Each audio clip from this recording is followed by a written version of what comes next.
All right, all right.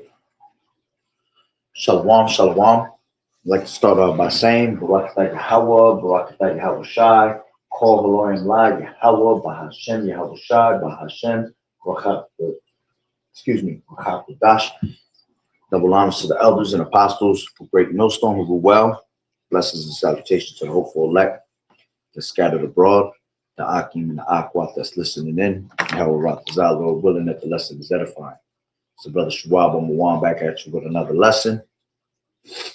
And going into the title, all right.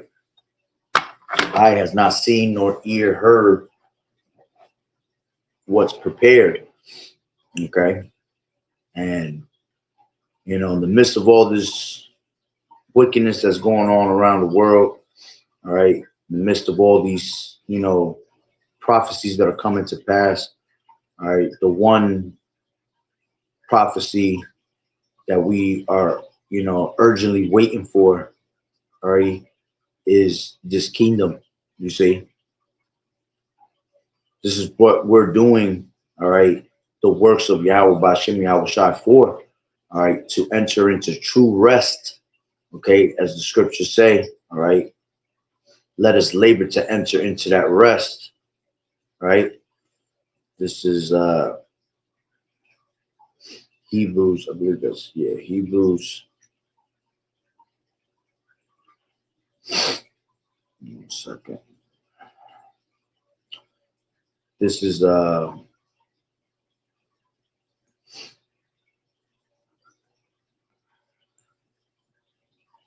Hebrews 4:10, and it reads, let's take it from 8. It says, for if Yahawashi had given them rest, then he would not afterward have spoken of another day. There remaineth therefore a rest to the people of Yahweh Bashim Yahawashi.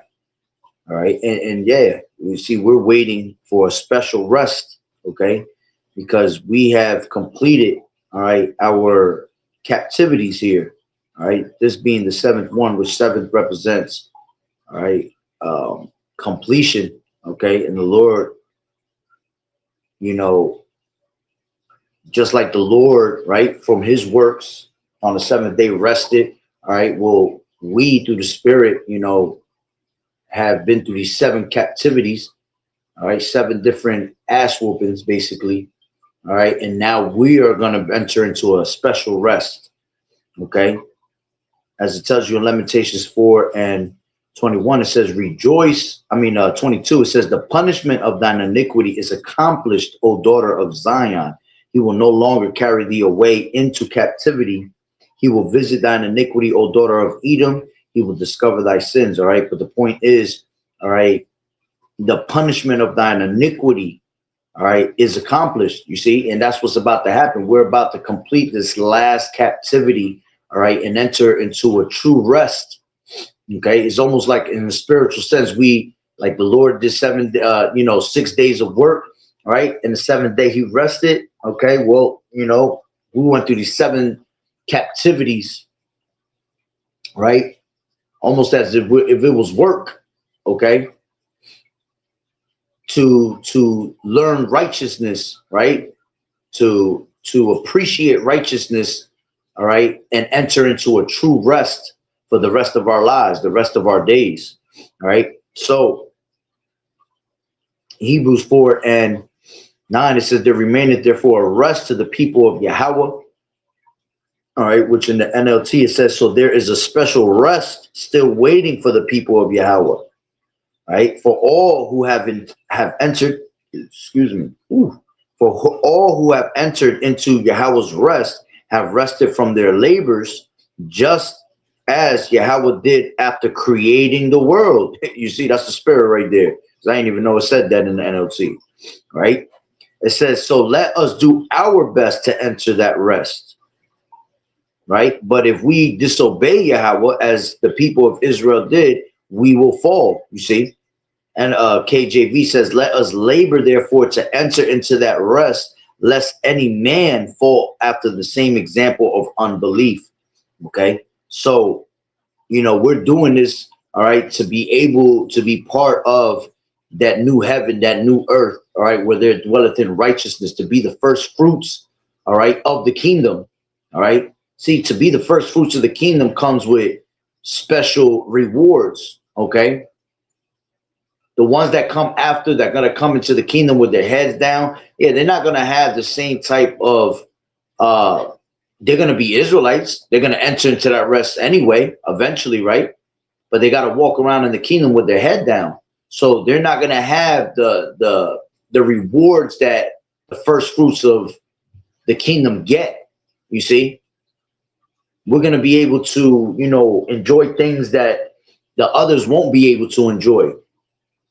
Okay, because we were the ones that the handpicked by Yahweh Bashim Yahweh Shai, all right, to, you know, have a special reward for us in the kingdom. Okay, so again, this is why we labor in the works of the Lord, all right, to enter into that rest. Right, let's grab this. This is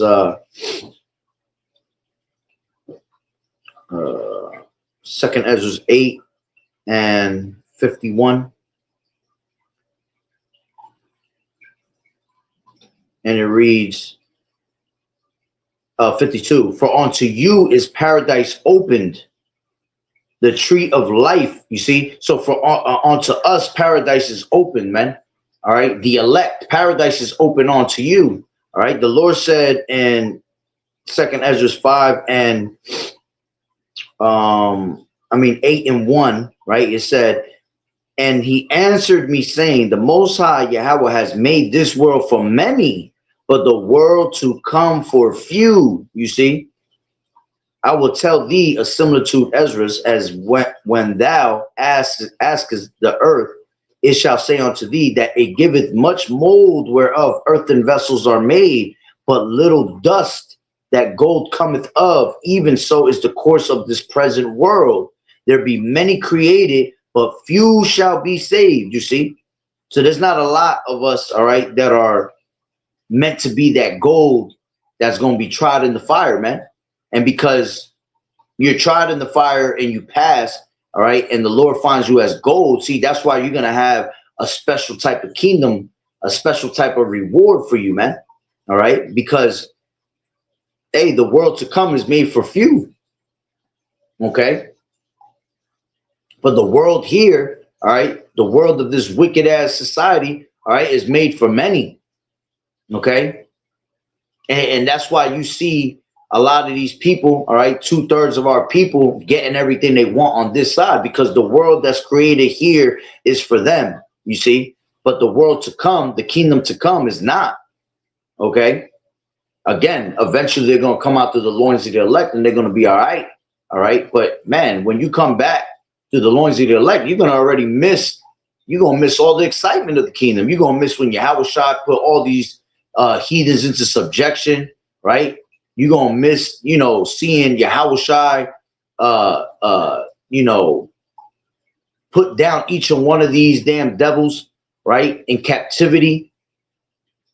Okay, you're going to miss the 12,000 from each tribe, you know, ruling also with Yahweh Shai. You see, it's going to be like almost a story for you that you hear about. You know, you're going to be in the kingdom with your head down, and then eventually we're just going to tell you the stories of what went down, all right, during that 1,000 years that Yahweh Shai was reigning. Okay, because it tells you that in Revelations that they ruled with Yahweh Shai 1,000 years, right? This is Salakia. This is Revelations 20, and let's grab it from 4, and it says, and I saw thrones, and they that sat upon them, and judgment was given unto them, and I saw the souls of them that were beheaded for the witness of Yahweh Shai and for the word of Yahweh, and which had not worshipped the beast, neither his image, neither had received his mark upon their foreheads or in their hands, and they lived and reigned with Hamashiach 1,000 years, you see. And the rest of the dead lived not until the 1,000 years were finished. This is the first resurrection, you see. Blessed and holy is he that has part in the first resurrection. On such the second death has no power, but they shall be priests of Yahweh and of Hamashiach, and shall reign with him 1,000 years. You see? So you're going to miss all the excitement, man, in the kingdom. Okay? You want to be a partaker of that, man. You want to see Yahweh Shah establish that righteousness, what it feels like, what it seems like, all right, what it looks like to put that righteousness established in the earth, man. You see? And we're gonna be, you know, living it up and partying it up with Yahweh Shai, right? We're gonna sit down with Yahweh Shai, you see. Y'all gonna be, you know, these 2/3 are gonna miss out on all of that. Okay, so let's go back to 2nd Ezra 8:2, and it says, I will tell thee, 1, it says, and he answered me, saying, the Most High has made this world for many, but the world to come for few. I will tell thee a similitude, Ezra, as when thou askest the earth, it shall say unto thee, that it giveth much mold whereof earthen vessels are made, but little dust. Yeah, so mold is not something that's not good, right? Mold is like a disease, you see.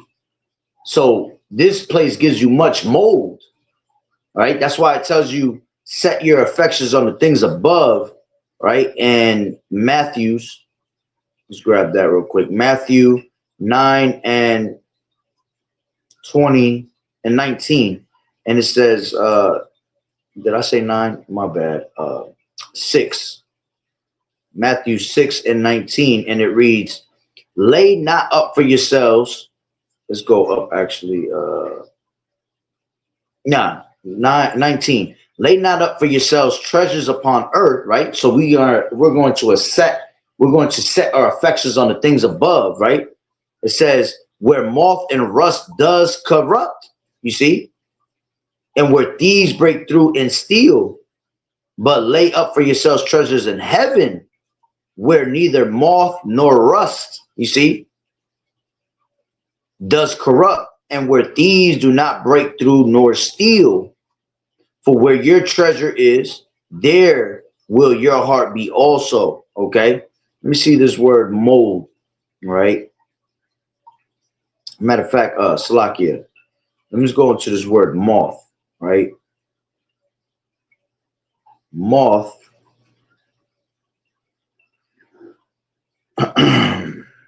Moth goes into the moth, the closed moth, right?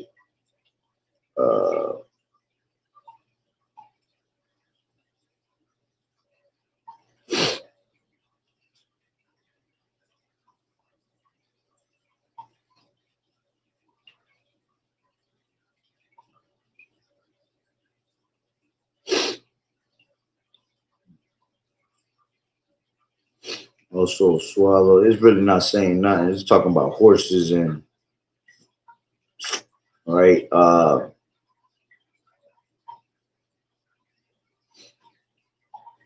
Give me 1 second.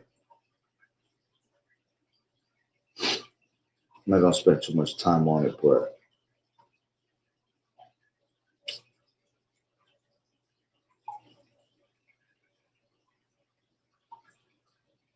right. It says, let me see what the NLT says. It says, where moths eat them and rust destroys them. All right, let's see what rust says, right?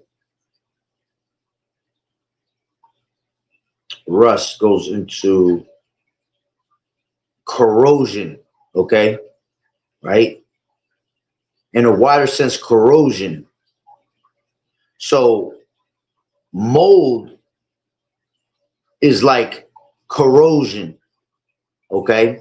It's not exactly that, but you got to look at it in a spiritual sense, right? Something that's molded is corrupted, all right? It's corroded, all right? It's not pure, you see? So that's why we set our affections on the things above, because everything here on earth is, as it tells you, it's polluted, right? Arise and depart, for this is not your rest. It is polluted. It will destroy you with a sword of destruction, you see? So let me grab this word. from Second Ezra's, mold, the way it's spelled. Mold is a type of fungus that lives on plant and animal matter. Mold grows best in damp and poorly ventilated areas. Yeah, that's heavy because, right, poorly ventilated areas, all right? You see, when you have the breath of life, okay, to have a breath, right, that means that you have a well ventilated area, okay? If you don't have the breath, all right, if there's no air, no airway, okay, in a particular area, it grows mold. You see, it says it reproduces by making spores. You see, you could look at the spores as the wicked that's born in vain, okay? It says airborne mold spores are commonly found in both indoor and outdoor environments, okay? So, right, and we're just looking at that as a spiritual sense, right? So going back to, all right, Matthew 6:19, lay up not for yourselves treasures upon earth where moth and rust does corrupt, all right, meaning the moth will eat it, okay, and rust does corrode these things, right? And where thieves break through and steal, okay, and the thieves, you know, you got here, Esau is known as a thief, right? And the thief come not but to steal and to kill, as the scriptures say, right? To destroy, take peace from the earth, right? But lay for yourselves treasures in heaven where neither moth nor rust does corrupt, and where thieves do not break through nor steal. For where your treasure is, there will your heart be also. You see? So where your treasure is set on, all right, that's where your mind is going to be set on. Okay? And that's why we have to learn how to take our mind and separate it from this world, right? Separate it from this world and establish our mind in a new world, in a new beginning, okay? In a place out of this hellhole that we're living in, okay? It's almost like when someone's in jail, right? They're in jail, they're in a cell, they're in a captivity, right? But you could take your mind somewhere else. Your body's in jail, but you could take your mind out of jail by setting it in a certain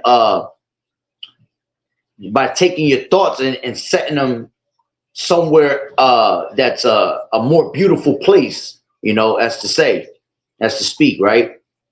Meaning that you could take your mind and picture yourself somewhere else, even though your body's in actual prison, okay? So that's how our minds should be, all right, when we're in this truth, man. We have to learn how to separate our mind from the worldly shit, from the lust and desires of this world, and have our mind separated, desiring for the things of the kingdom. You see? So going back to 2 Ezra 8:1, it says, and he answered me saying, the Most High, saying, the Most High Yahweh has made this world for many, but the world to come for few. And I will tell thee a similitude, Esdras, as when thou askest the earth, and it shall say unto thee, that it giveth much mold whereof earthen vessels are made. Yeah. So, hey, our bodies are earthen vessels, right? And our bodies being here, all right, are polluted. Okay. Our bodies here, all right, are vile bodies, man. So you want your vile body to be transformed into a what? A glorious body like YAHAWAH'S, right?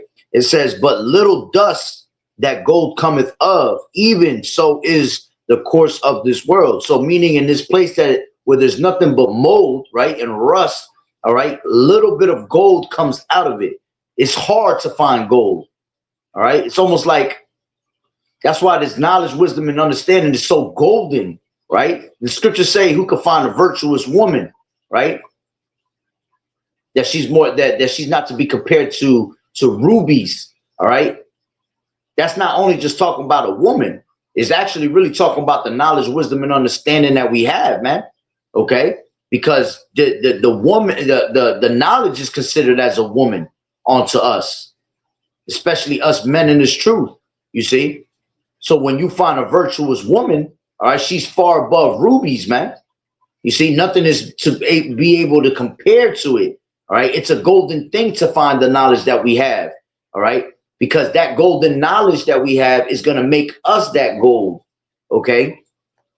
In a place of moth, in a place of rust and corrosion. Okay. In a place of mold. Right. So it says, even so is the course of this present world. There be many created, but few shall be saved. Right. So now let's jump down to 51. It says, for unto you is paradise open, the tree of life is planted, the time to come is prepared, plentiness is made ready, a city is builded, and rest is allowed. Yeah, perfect goodness and wisdom, you see? Going back to that wisdom, man. See, that's why we're going to be able to enjoy and live forever, because we're going to have that perfect wisdom in us, man. That perfect wisdom instilled in us. That's why we're going to be able to live immortally. Why? Because there's going to be no sin in our minds no more. There's going to be no folly to think of. You see, perfect wisdom is going to be established on our minds, along with this society being established with righteousness, with the perfect wisdom of YAHAWAH'S. So everything is going to flourish in its perfection. You see? Shalom, YAHAWAH'S. Right? So it says, where was I? It says, for unto you is paradise open unto you. All right. And paradise, all right. Let's see what the word for paradise. All right. Paradise.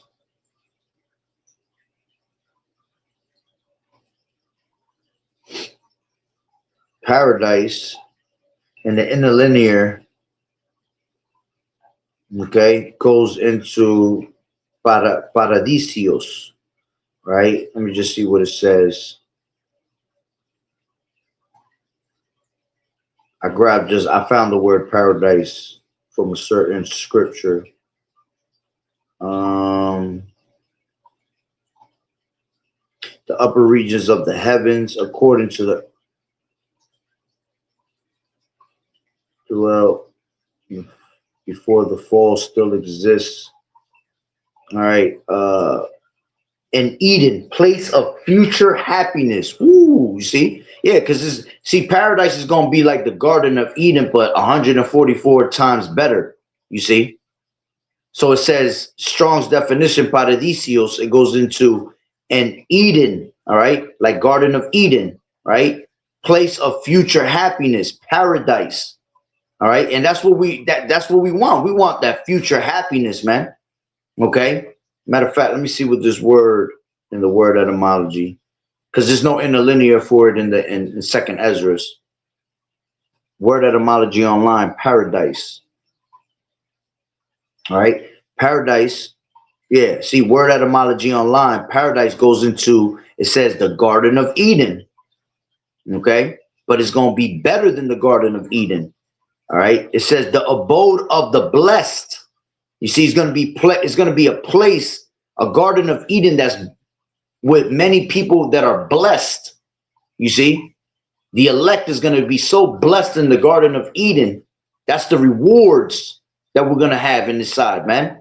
You see, it says a park or orchard, the Garden of Eden. A compound. The first element is cognate with around about. Nah. So just leave it at that. The Garden of Eden, right? Let me see. This is still a little bit more here. Hold on. The Christian heaven, place where the souls of the righteous depart, await resurrection. Place of, oh, there you go, an extended meaning. Beautiful. An extended meaning, place of extreme beauty. You see, so we can't see. That's why brothers always tell you can't even fathom what's going to be in the kingdom.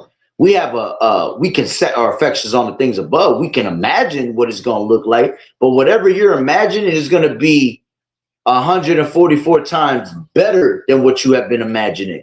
You see, because we're not going to be able to fathom, man, because the Lord, all right, his knowledge and wisdom and understanding is unsearchable. You see, so you can't even picture what the Lord really got in store for you in the kingdom. Okay, we just know that it's going to be way beyond what we can ever think. You see, right? As a matter of fact, the Lord says in John 14:2, and 2, it says, 1, let not your heart be troubled. Ye believe in Yahweh, believe also in me. Yeah, so we're not going to be troubled in these last days, right? Because we're setting our affections on the things above. We're looking forward to what? We're looking forward to that kingdom, right? That place of rest, right? That's why we're laboring to enter into that rest. So we're looking, all right, as the scriptures tell you in 2 Peter's the 3rd chapter, right? Looking and hastening on to the coming of our Lord. You see? So it said, let not your heart be troubled. Ye believe in Yahweh, believe also in me. In my Father's house are many mansions. All right. And that's going into these different planets. Okay. We're literally going to be on different planets, man. All right. Your children, all right, are going to turn into a nation.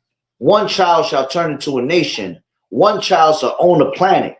The Lord going to have planets after planets after planets after planets. All right. Because we're going to live forever. You see? So there are many mansions. See, that's why you have Esau trying to touch these different planets now, you know, trying to put in your mind like he has touched these other planets. Yeah, because he dreams of touching these things, but he can't. All right. Because only the elect is going to be able to touch that. See, that's on hold for the elect. That's on hold for, you know, those that truly believed in Yahweh Ba'Shem Yahweh Shai. You tell somebody that nowadays, man, these people look at you crazy as hell. They'll look at you like, nah, ain't gonna be no us touching other planets, you know. We're gonna be able to go out of space and go from galaxy to galaxy. But see, they'll believe in NASA. They believe in NASA, which means to deceive. Okay, NASA means literally to deceive. So you've been deceived when they tell you that they've landed on Mars, that they landed on the moon, you know, that they've gone to all these different planets. That's a whole lie. These damn devils ain't never touched none of that. They imagine trying to touch it. They got satellites that could possibly land on these things and take pictures, but that's as far as you go. The Lord said that he has his bounds that he cannot pass. So he has limits, okay?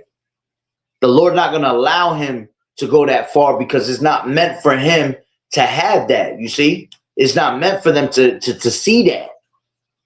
That's in store for the elect, okay? So a child is going to turn into a nation, and if a child's going to turn into a nation, all right, a nation is going to need an entire planet, man, and we're going to multiply and be fruitful forever and ever. So we're going to have planets after planets, man. And who knows what the Lord has in store with these different planets, man. Right? We're just here on Earth, little old Earth. Imagine going to these other planets and seeing what their capabilities are, right? With the elements there. There's probably elements you ain't never hear of, you know? It's crazy because there's a game. I be playing little video games here and there. You know, I grew up in that era. So there's a game for anybody that plays video games. Play this game called Kingdom Hearts.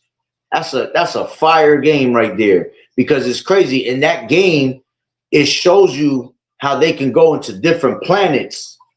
And every time they went into a different planet, it was a whole new world. It was just a whole nother world that you could do something different in it. You see, that's how it's going to be with us, man.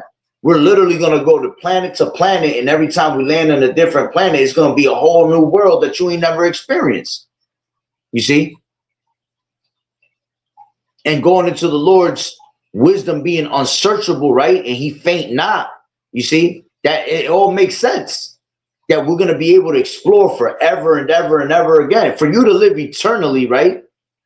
The wisdom has to be unsearchable, and it has to be wisdom that constantly grows more and more. So you're going to explore and learn something new for the rest of your life because the Lord's wisdom is unsearchable. You see, it's going, you're going to be, man, you're never going to get bored, man. You're just going to always find something new, learn something new every single day. Okay. The Lord already on a low level has showed us how things operate, how things work, right? Giving us our senses. Imagine in the kingdom, man, our senses are going to be, they're going to be at an all-time high. They're going to be heightened. You see, probably going to have new senses. We're going to have new senses because we're going to have spiritual power. We're going to have the power to be able to go from angelic to earthly. You see, just to do that alone is going to show you that we're going to have new different types of senses, man.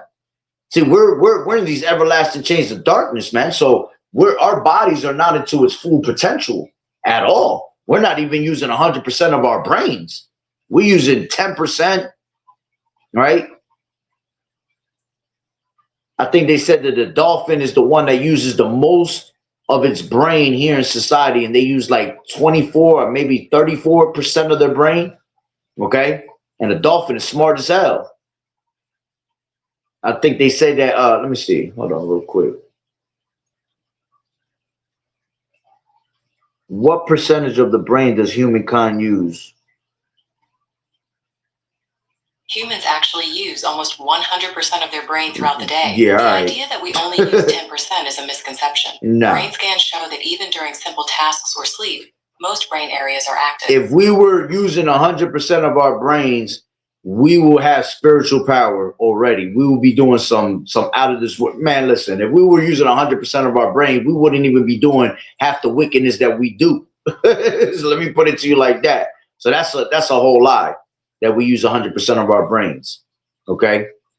I remember, you got what you call a Mandela effect. These people growing up, we learned a certain way, and then a Mandela effect comes into play where they'll try to change everything that we learn, and then they'll try to switch it and make you think that it was never that you learned. It was something else, you see? So I remember growing up, they've always said that we use only 10, 15% of our brain, okay?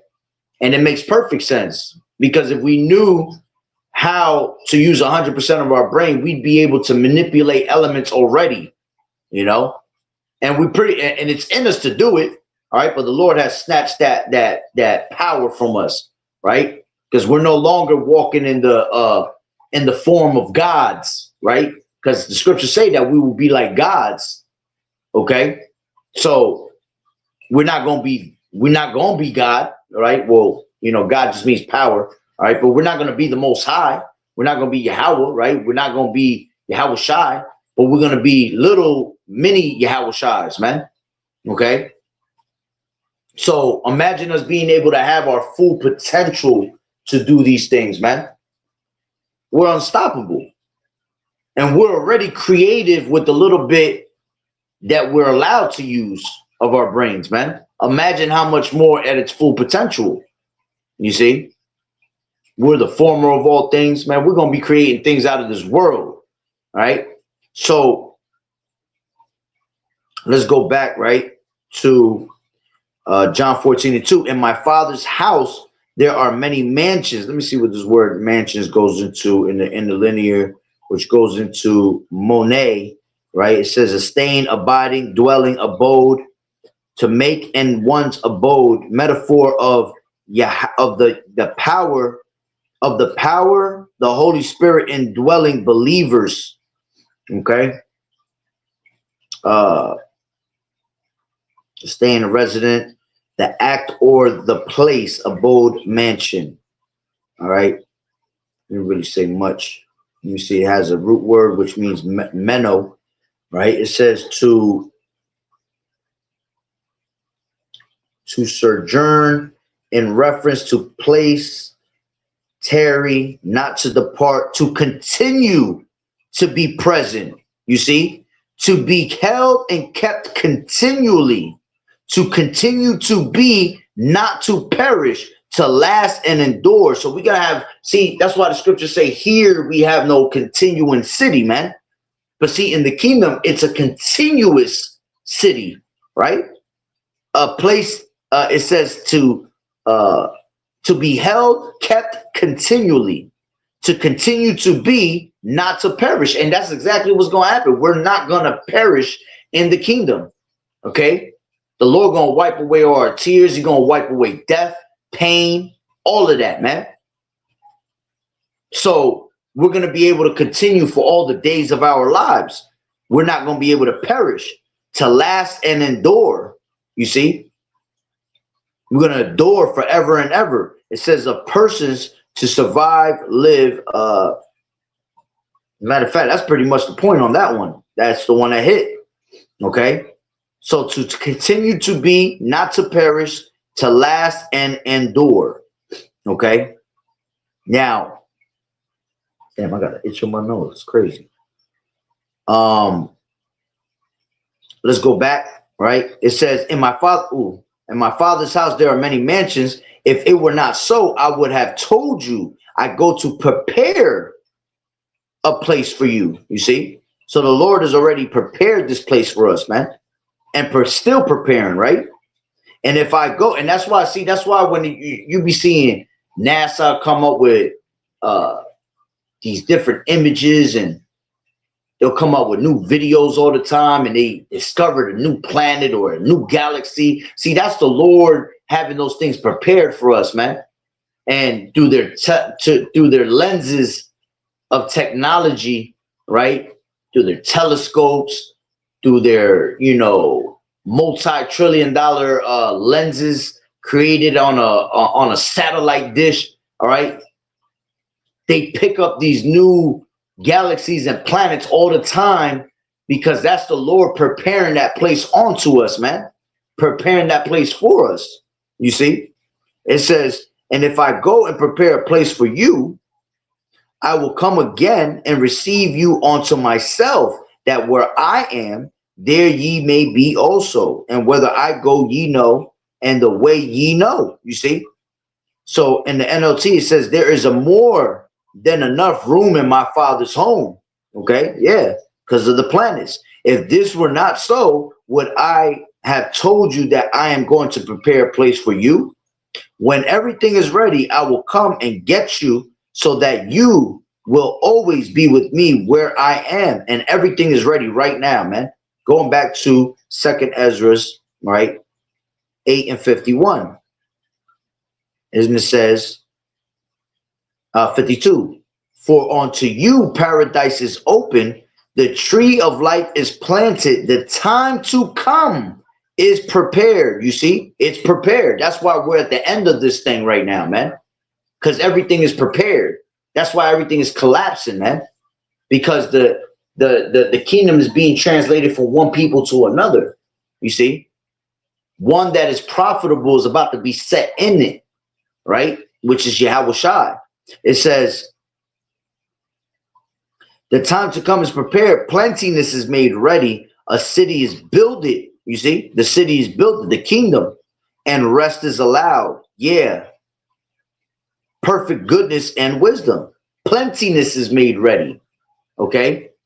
Plentiness, right? Definition of plentiness.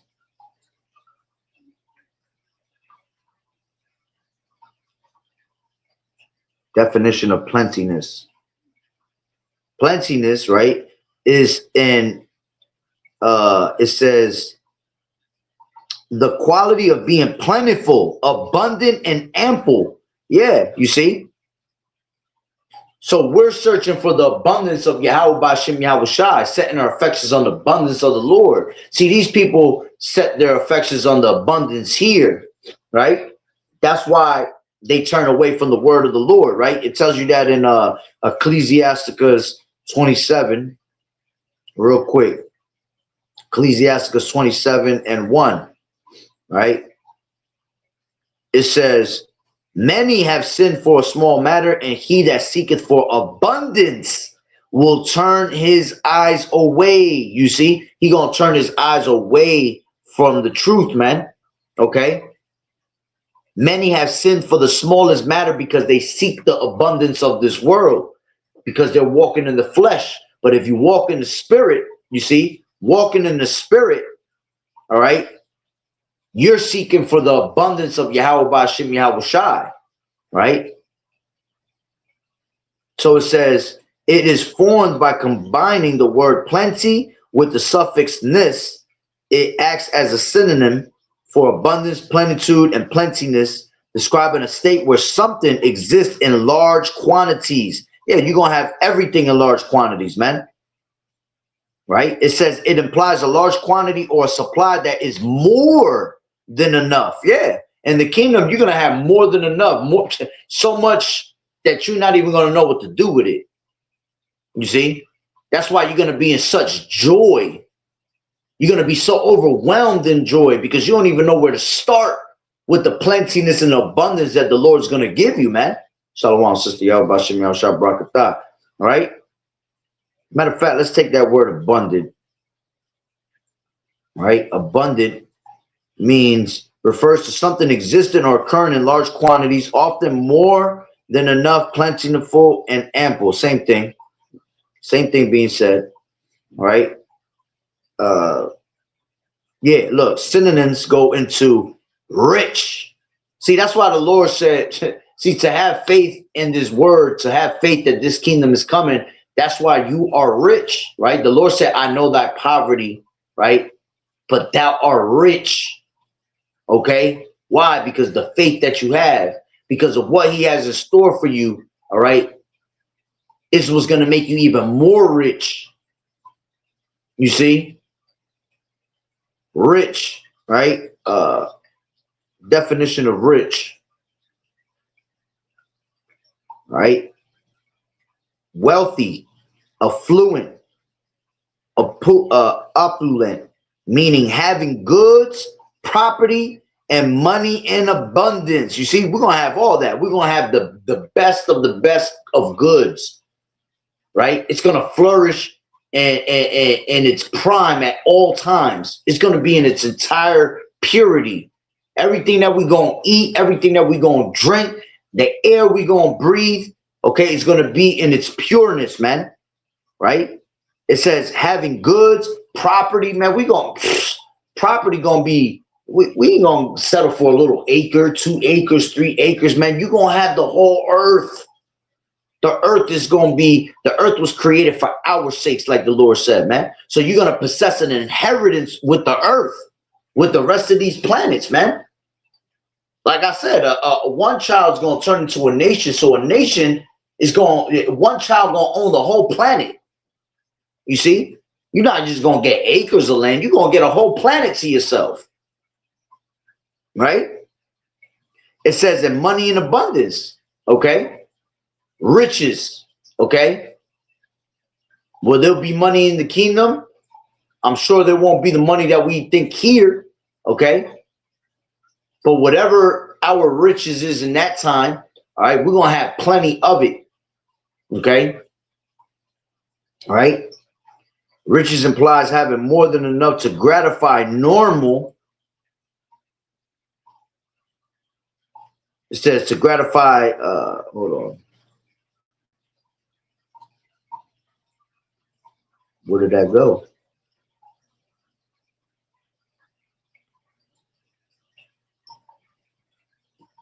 That part disappeared. All right, but let's just go continue. It says having abundant possessions and especially material wealth, right? Having high value or quality, well supplied and endowed. Yeah, we're going to be high valued in that time, man. You see, we're going to go back to being them gods, right? These heathens going to bow down to Yahweh Shai. They're going to bow down to us. You see, we're going to have all these slaves, right? The elders go into that all the time, man. You're not true wealth until you have slaves, man. You don't rule and control things until you have real slaves. Yeah, we're going to have all that. Why you think Esau is able to control and rule on this side? Because of the slaves that he has, man. Right?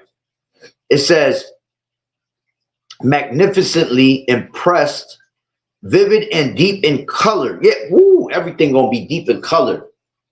You know? Scriptures talk about in Tobit, the 13th chapter, how everything's going to be built in gemstones, man, sapphires and carbuncle and emeralds and amethyst. Man, you see, I make necklaces now. When I make these necklaces, I look at these things and yeah, they're beautiful, but they're not even in its purity. They're not even in its best potential. Imagine me having an amethyst from the kingdom. The real healing properties of these things are gonna actually, you know, do its true nature. Okay, which, you know, these things have healing properties. These things are created of Yahweh Bashem Yahweh Shai, but they're really, you know, all healing comes from Yahweh Bashem Yahweh Shai.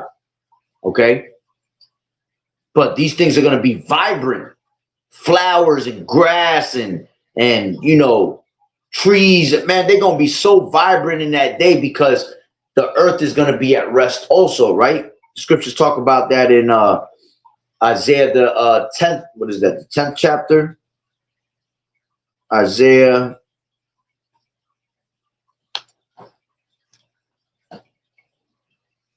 this is Isaiah 10 and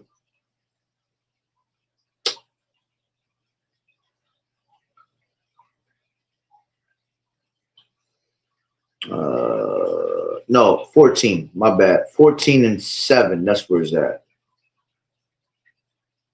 Yeah. It says, let's take it from 5. The Lord has broken the staff of the wicked and the scepter of the rulers. He who smote the people in wrath with a continual stroke, he that ruled the nations in anger is persecuted and none hinder it. You see? So NLT says, for the Lord has crushed your wicked power and broken your evil rule. You struck the people with endless blows of rage and held the nations in your angry grip with unrelenting tyranny. You see? And all that's going to be gone because this devil's going to be taken out of the way, right? It says the whole earth is at rest and is quiet. They break forth into singing. Yeah, the fir trees rejoice at thee, and the cedars of Lebanon, saying, since thou art laid down, no fellow is come up against us. Hell from beneath is moved for thee to meet thee at thy coming. It stirreth up the dead for thee, even all the chief ones of the earth. All right. It has raised up from their thrones all the kings of the nations. All right. I should have stopped that. No fellow has come up against us. Right. So Esau is not going to be destroying the earth no more. All right. Because he's going to be taken out of power. You see. So the earth is going to be at rest. The earth is supposed to have 6 years of tilling. And then the 7th year, for a whole year, you're supposed to give it a land Sabbath. Esau don't do that, man. Esau constantly drilling in the earth, taking oil out the earth. That's why the earth is always going into different plate shifts and earthquakes. You see, it's like the earth ain't well lubricated, man. This devil taking out all that oil. You see, not giving the land the rest. Because when you give it the rest, it flourishes even nicer. It goes back to that whole year of you not tilling the ground. When everything grows, it grows back in its purity, man. But see, that's why everything is destroyed. That's why everything is fading. Because everything that this devil touches, he kills it, man. He destroys it. So the trees are going to sing, man. The animals are going to love being here again. You got whales and you got whales beaching themselves, man. You got animals killing themselves. Fishes washing up upon the shore because all the pollution that this devil puts in the waters and things like that, all that's going back to its purity, man. So everything is going to flourish, all right, the way it was supposed to, naturally, you see. And the whole earth is going to be at rest. The whole earth is going to be happy, you see, because it's under the rulership of Yahweh Shai. All right. So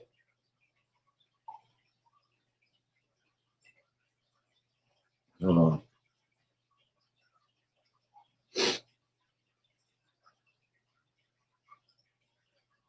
Really? I think it's like freezing. All right. So let's go back to that word, right? vivid and deep in color, right? Full and mellow in tone and quality, having a strong fragrance. Man, everything gonna smell good. The air gonna smell good. Flowers are gonna smell like they're supposed to, right? Highly productive and remunerative. Okay, having abundant plant nutritions. Whew, you see, rich soil, rich foods to eat on. You see, back in the day, all right, it took two men to carry a cluster of grapes. Nowadays, little 2-year-old can run around with a cluster of grapes.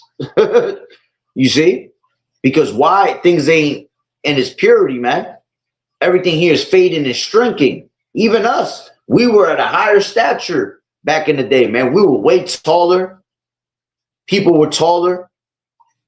Out here, we 5'10", 6 foot, 6'5". That's small compared to the way things used to be back in the day, man. You see? So it says highly seasoned, fatty, oily, and sweet. Highly in the combustible component. Okay? High in some component.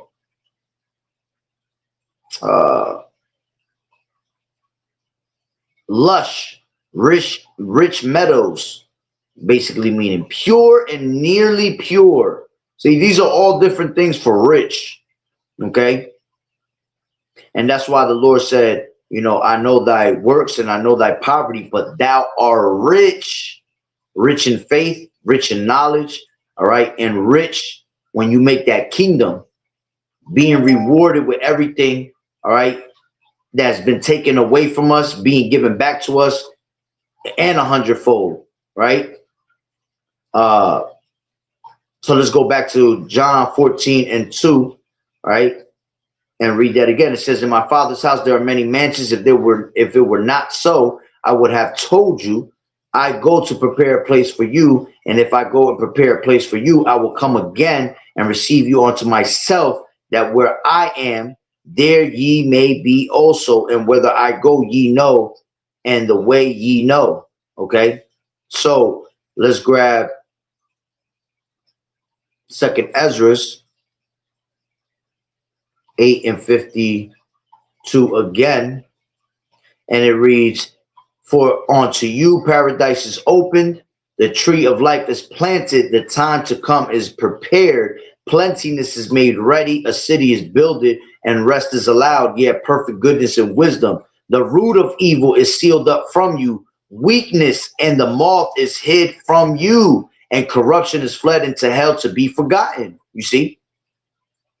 So everything that was stopping you from, you know, being at your highest potential, right, to being in your pristine condition, all right, is going to be taken away from you, man. Everything that's wicked, that was destroying the earth, polluting the earth, is going to be taken away, you see? And faith is going to flourish. It says sorrows are past, and in the end is showed the treasure of immortality. You see, the treasure of immortality, living forever, forever and ever, eternity. You see,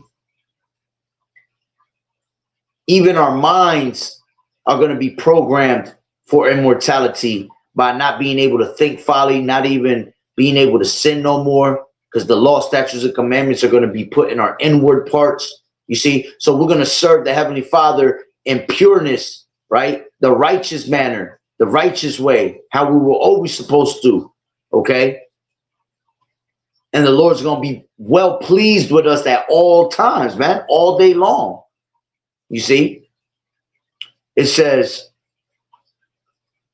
matter of fact, let me grab this, right? This is 2nd Ezra 7:7. How you going to enter into this kingdom, right? Through much tribulation, as the scriptures say, right? This is the entrance thereof, 7:7 in 2nd Ezra. The entrance thereof is narrow and is set in a dangerous place to fall, like as if there were a fire on the right hand and on the left of deep water. All right. And one only path between them both, even between the fire and the water, so small that there could but one man go there at once. And this is why we have to work out our own salvation. Okay. It says, if this city, meaning the kingdom, now were given unto a man for an inheritance, if he never shall pass the danger set before it, how shall he receive this inheritance? You see? So how you going to be able to receive that inheritance if you don't go through the fire to be made that gold? You know? It says, it says, and I said, it is so, Lord Yahawashi. Then said he unto me, even so also is Israel's portion, because for their sakes I made the world. And when Adam transgressed my statutes, then was decreed that now is done. Yeah, because Adam transgressed the statutes, right? We have to pay for everything as a whole entire nation. And that's why we're in the mess that we're in now, you see? Still paying from all the way in the beginning, right? It says, then were the entrances of this world made narrow, full of sorrow and travail, but they are but few, and evils full of perils and very painful. For the entrance of the elder world were wide and sure, and brought immortal fruits. If then they that live labor not to enter these straight and vain things, they can never receive those that are laid up for them. You see? Why? Because that mortal mind, right? That corruptible flesh can't inherit the kingdom, man. As a matter of fact, it tells you that in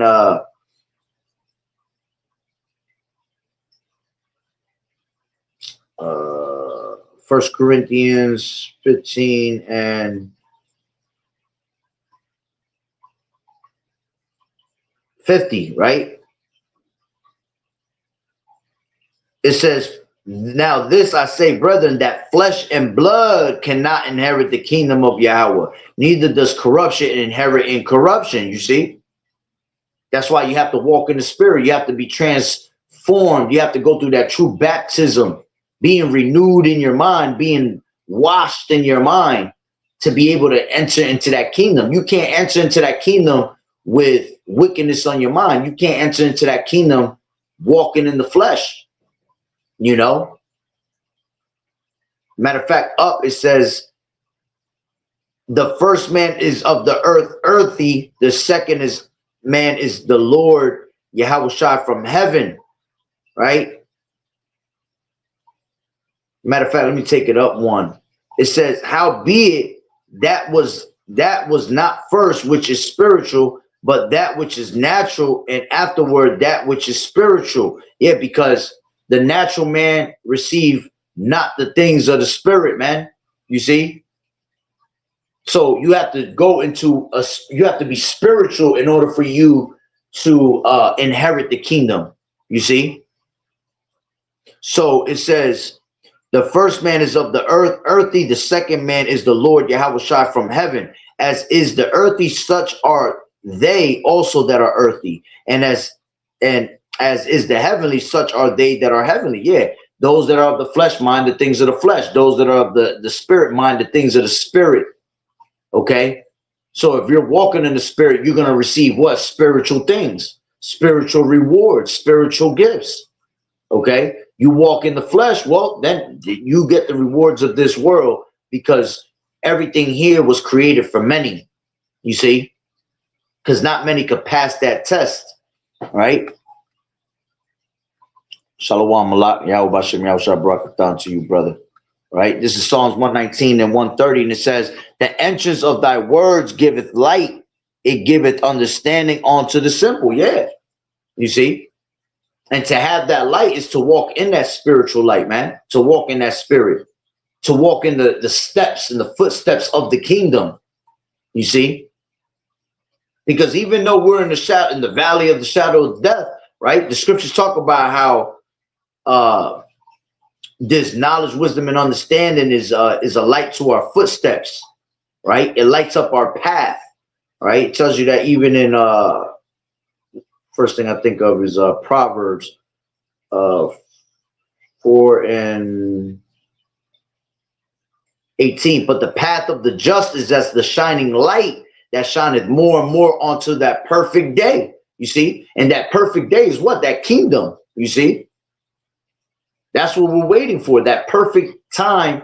All right. That perfection that the Lord has made for us, man. That he has prepared for us, right? So let's go back. Second Ezra 7 and what was I think it was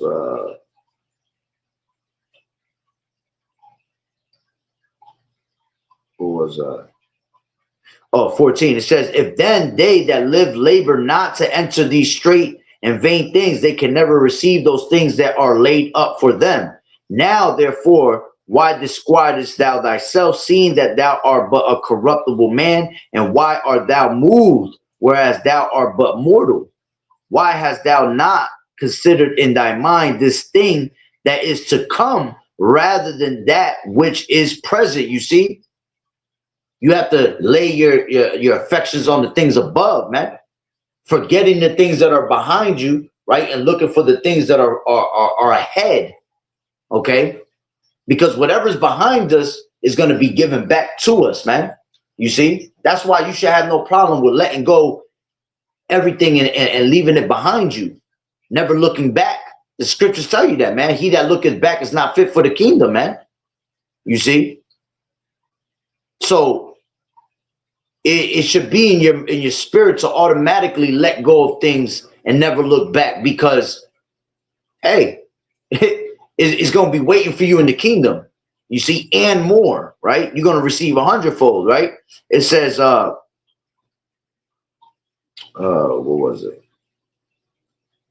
It says, why hast thou not considered in thy mind this thing that is to come, rather than that which is present? Then answered I and said, O Lord, thou that bearest rule, thou hast ordained in thy law that the righteous should inherit these things, but that the ungodly should perish. Right? And yeah, the righteous is going to inherit these things. The ungodly going to perish. They're going to walk around with their head down, man, in the kingdom.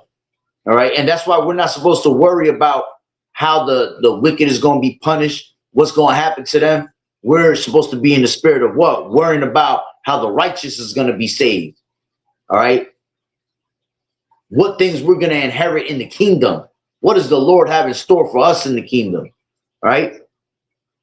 It says, nevertheless, the righteous shall suffer straight things and hope for wide, for they that have done wickedly have suffered the straight things and yet shall not see the wide.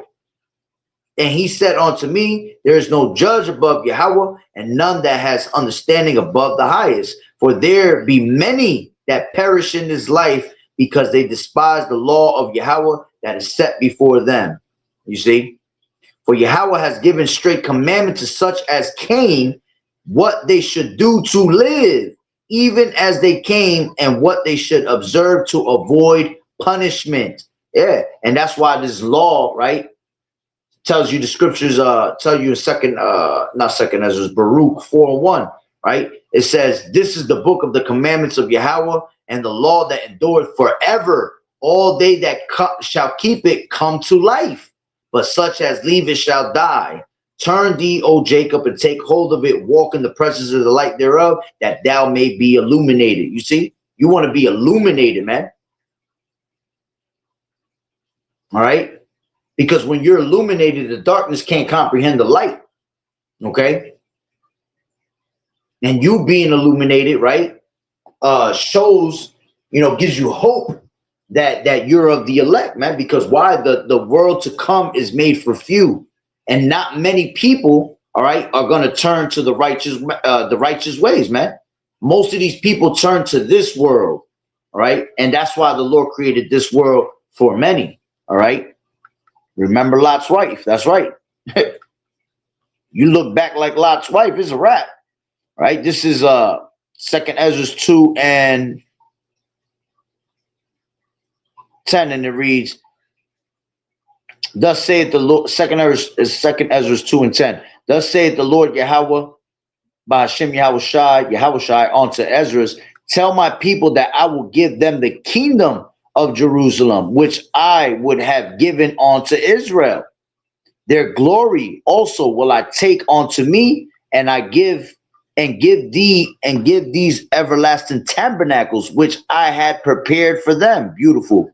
They shall have the tree of life for an ointment of sweet savor, and they shall neither labor nor be weary. Yeah, we don't have to do none of that in the kingdom, man. We're gonna be 100%, all right, full potential, never getting tired, man. You see, we ain't gonna have to work. Okay, everything. See, here it is that Jake and this side, they always looking out for a handout. In the kingdom, the Lord gonna hand it all out to you. You see, that's gonna be a true handout. You see, everything is gonna be given to you, especially the first fruits of the kingdom, man. That's why I was saying earlier in the video, you're gonna have that special treatment in the kingdom because you are the first fruits. The ones that come after, all right, they're not gonna have that special treatment in the kingdom like us. Okay, yeah, they're gonna be good. They're gonna be good. They're gonna live forever. They're Israelites. Okay, but you're not gonna have the richest benefits of the kingdom, man. You don't want to miss out on that. You want to be partakers of that, right? So it says, and ye shall receive, pray for a few days unto you, that ye may be shortened. The kingdom is already prepared for you. Watch, yeah. And for the elect's sake, the Lord is shortening the days, man. Right? Hey, times is flying, man. Time is flying every single day. More and more, faster and faster. Days are getting shorter and shorter. All right. Months, years have turned into months. Months have turned into weeks. Weeks have turned into days. Days have turned into hours. Hours have turned into minutes. Minutes into seconds, man. All right. For the elect's sake. Because the Lord sees the continual, what's the word I'm looking for? We're complaining continually unto the Lord, man. As it tells you in 2nd Ezra, the 15th chapter. All right, we're continually complaining unto the Lord. So he sees the continuous complaining that our people are doing. You see, because we want to get the hell up out of here. See, because we have our mindset on the things above. Okay, and you know, us being here that long, all right, we can't even take it no more. You see. So the Lord has to intervene, right? This is Ecclesiasticus 2:7. Ye that fear the Lord YAHAWAH'S, wait for his mercy and go not aside, lest ye fall. It says, ye that fear the Lord YAHAWAH'S, believe him, and your reward shall not fail. Yeah. Your reward of this kingdom is not going to fail, man. Okay? The Lord is not a man that he shall lie. So what he promised you is going to be given unto you, man. You just have to believe that it's going to be given unto you. You have to believe that it's around the corner. You see? This is Matthew 6:33. It says, but seek ye the kingdom first of Yahweh Ba'ashem. Slakia. Seek ye first the kingdom of Yahweh Ba'ashem Yahawashi and his righteousness, and all these things shall be added unto you. You see? Whatever that you desire here, all right, the Lord gonna give you that in the kingdom. Okay, anything you desire, period, is gonna be given unto you in the kingdom. In the kingdom, see, not here though, because you have to suffer on the side. Through much tribulation, you shall enter into the kingdom. So you have to go through the suffering in order for you to receive the things that you desire most. All right. And that's why we was reading the 2nd Ezra, the 7th chapter, man. Okay.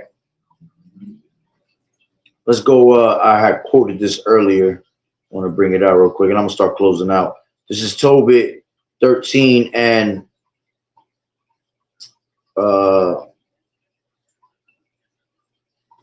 15. And it says, matter of fact, let's grab it from 13. Rejoice and be glad for the children of the just, for they shall be gathered together and shall be blessed, and shall bless the Lord YAHAWAH'S of the just. Oh, blessed are they which love thee, for they shall rejoice in thy peace. Yeah, see, That's why we labor to enter into that rest, to enter into that peace. Blessed are they which have been sorrowful for all thy scourges, for they shall rejoice for thee when they have seen all thy glory, and shall be glad forever.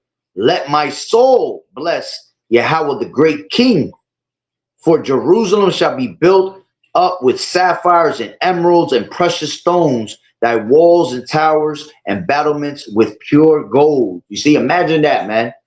Everything being built with gemstones, sapphires, emeralds, right? Precious stones, every precious stone that your favorite precious stone that you like, your favorite color, right? That's what it's going to be built up with. Our streets are going to be paved with gold, man. Here in America, here in this society, right? In this world, all right, these devils only have gold bars. Okay, we're going to have, you talk about the streets that are paved in complete gold. You see? Us walking as straight royalty on that gold. Okay? It says, and the streets of Jerusalem shall be paved with beryl and carbuncle and stones of Ophir. And all her streets shall say, Alleluia, and they shall praise him, saying, Blessed be Yahweh B'Shem Yahweh Shai, which has extolled it forever. You see? And see, that's when the Lord's going, exalt us in those days, man. You see? Letting these other nations know that we are his chosen generation, man. His royal priesthood, right? His peculiar treasure. You see? Just like it tells you, what is that? Deuteronomy, I think it's the 4th chapter. Yeah, 4th chapter, right? This is 4 and 5. It says, Behold, I have taught you statutes and judgments, even as the Lord Yahweh my power commanded me, that you should do so in the land, whether you go to possess it. You see? But see, we're not going to be taught no more. They're going to be in our inward parts in the kingdom. Okay? It says, keep therefore and do them, for this is your wisdom and your understanding in the sight of the nations, which shall hear all these statutes and say, surely this great nation is a wise and understanding people. For what nation is there so great, who has Yahweh so nigh unto them, as the Lord Yahweh our power is in all things that we call upon him for? And what nation is there so great that has statutes and judgments so righteous as all this law which I set before you this day? You see? So literally, they're going to look at us and be like, man, that is such a beautiful nation, man. Those are the true, the true people of Yahweh B'Shem Yahweh Shai, man. Why? Because we're going to be walking in true righteousness. We're going to be walking as gods upon the earth, man. You see? We're going to have the law, statutes, and commandments in our inward parts. You see? So we're going to be walking in what? Perfection. Okay? And these nations were already jealous of us because we were the Lord's people, Imagine how much more in that day. But they're going to love it because they're going to be established in righteousness also. They're going to be under the rulership of Yahweh Shai. So they're going to love it. The nations are going to be blessed. Now, they're not going to be blessed with the things that are meant for us, okay? But they're going to be blessed because they're going to be under the righteousness of Yahweh Shai. You see? So this is Revelations 21 and let's grab Isaiah 41 and 10. Fear thou not, for I am with thee. Be not dismayed, for I am thy power. I will strengthen thee. Yeah, I will help thee. Yeah, I will uphold thee with the right hand of my righteousness. Beautiful. 21 and 3 in Revelations. And I heard a great voice out of heaven saying, Behold, the tabernacle of Yahweh is with men, and he will dwell with them, and they shall be his people, and Yahweh himself shall be with them and be their power. Yeah. It says, and Yahweh shall wipe away all tears from their eyes, and there shall be no more death, neither sorrow nor crying, neither shall there be any more pain, for the former things are passed away. And he that sat upon the throne said, Behold, I make all things new. And he said unto me, Write, for these words are true and faithful. Yeah, all things are going to be made new. All right, new heavens and a new earth where there dwelleth in righteousness. One that was profitable, right, is going to be set in place, as the scriptures tell you in Second Ezra, the second chapter. I mean, Second Ezra, my bad. Ecclesiasticus, the 10th chapter. It's because I was seeing, I looked right at Second Ezra 10:3, right, and it says, 4. The power of the earth is in the hand of the Lord Yahawashi, and in due time he will set over it one that is profitable. And the hand of Yahweh is the prosperity of man, and upon the person of the scribe shall he lay his honor. You see? So true prosperity is going to flourish in that day amongst our people, man. All right? Because see, you ain't going to get no prosperity out of Esau, right? That's why the kingdom is being translated from one people to another, because of unrighteous dealings, you see, injuries and riches gotten by deceit. All right. Right. That's where that's why it says in Matthew the 6th chapter, right, where neither moth or rust does corrupt, or where thieves break through and steal. You see, so everything here, all right, was broken through and stolen, man. Okay, and as a matter of fact, these damn heathens they're gonna build everything back up to us. We're gonna boast in the riches of the Gentiles, as the scriptures tell you in Isaiah the 61st chapter, right? Let's grab that. As a matter of fact, I'll end it with this, right? Isaiah 61:1. The Spirit of the Lord Yahweh is upon me, because the Lord Yahweh has anointed me to preach the good tidings unto the meek. See, this is the good gospel, all right? The good news, right? The good tidings unto the meek. He has sent me to bind up the brokenhearted. Yeah, we're no longer brokenhearted because we have this word, man. This word is what mends you back together, right? To proclaim liberty to the captives and the opening of the prison to them that are bound. Yeah, because we're in these everlasting chains of darkness. No more are we going to be in these everlasting chains of darkness, man. You're going to be given a glorious body, all right, and your vile body is going to be taken away from you, to proclaim the acceptable year of the Lord Yahweh, and the day of vengeance of our power, to come for all that mourn. You see, we were mourning unto the Lord, but now we're comforted. You see, to appoint unto them that mourn in Zion, to give unto them beauty for ashes, the oil of joy for mourning, the garment of praise for the spirit of heaviness, that they might be called trees of righteousness, the planting of the Lord Yahweh, that he might be glorified. And they shall build the old wastes, they shall raise up the former desolations, they shall repair the waste cities and desolations of many generations. And strangers shall stand and feed your flocks, and the sons of the aliens shall be your plowmen and your vine dressers. But ye shall be named the priests of the Lord Yahweh. Men shall call you the ministers of our power.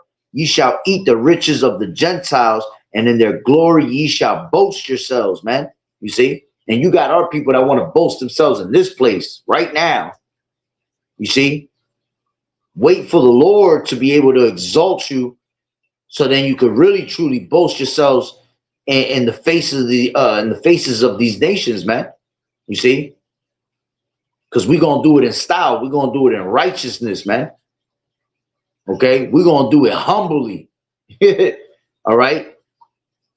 And then it's gonna be then you can truly enjoy yourself, man, and throw it in all these nations' faces, man. All right.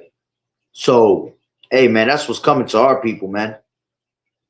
It says, for your shame and your, hold on. Yeah, no, that's, I'll end it there. I'll end it there. All right.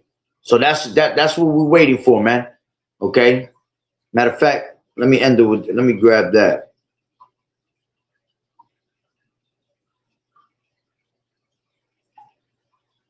This is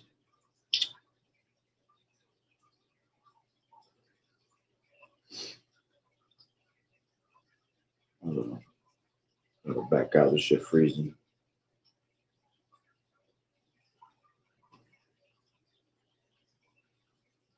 This is 1 Corinthians 2 and 9, and it reads. Let's take it from let's take it from 9.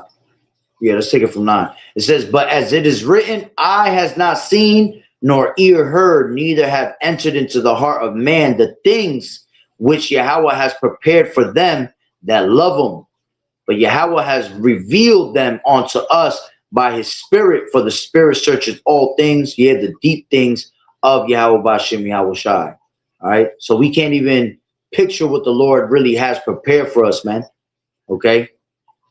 As a matter of fact, one more that pops up in my head. This is Ecclesiasticus 43, and I end it here for sure. This is Ecclesiasticus 43 and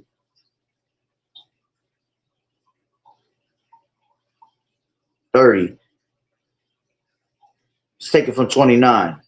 Let's take it from.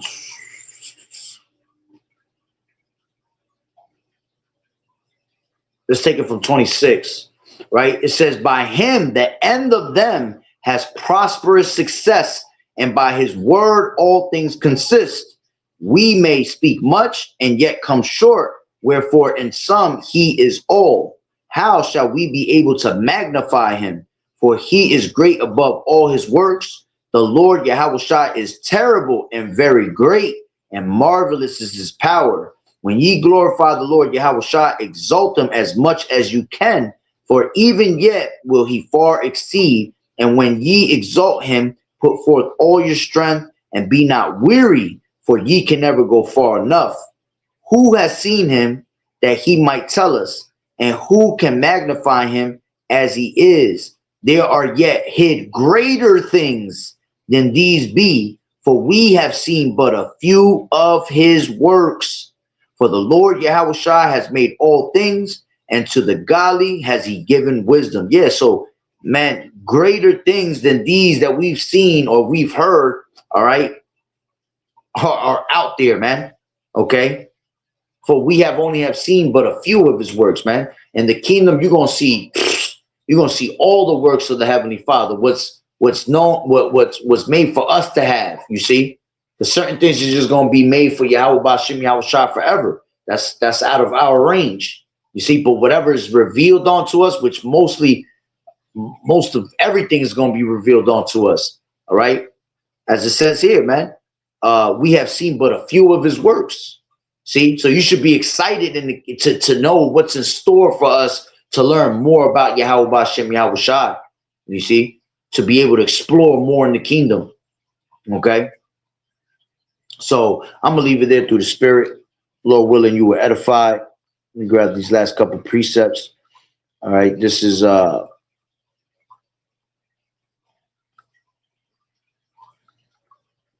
Isaiah 41 and 8. It says, but thou, Israel, art my servant, Jacob, whom I have chosen, the seed of Abraham, my friend. That's right. He has chosen us. It says Proverbs 1 and 32, for the turning away of the simple shall slay them, and the prosperity of fools shall destroy them. All right. But whosoever hearkeneth unto me shall dwell safely, and shall be quiet from the fear of evil. Yeah. And eventually you're going to dwell safely in this kingdom, man. You see? That's where the true safety is going to be, in this kingdom, where we ain't going to have to worry about anything. Right? It says Acts 3 and 26. It says, unto you first Yahweh, having raised up his son Yahawashi, sent him to bless you in turning away every one of you from his iniquities. And it shall come to pass that every soul which will not hear the prophet shall be destroyed from among the people. You see? So, hey, these things that we read to you, that we bring out through the spirit, it should bring you peace, joy, and comfort, man. And whoever refuses to hear that, okay, you're gonna have to meet your doom, man. See, you're gonna miss out on this. All right. You're going to miss out on that kingdom and walk around with your head down in the kingdom. All right. Ashamed. You see, you're going to be in everlasting shame and contempt. Okay. You don't want to be in that spirit, man.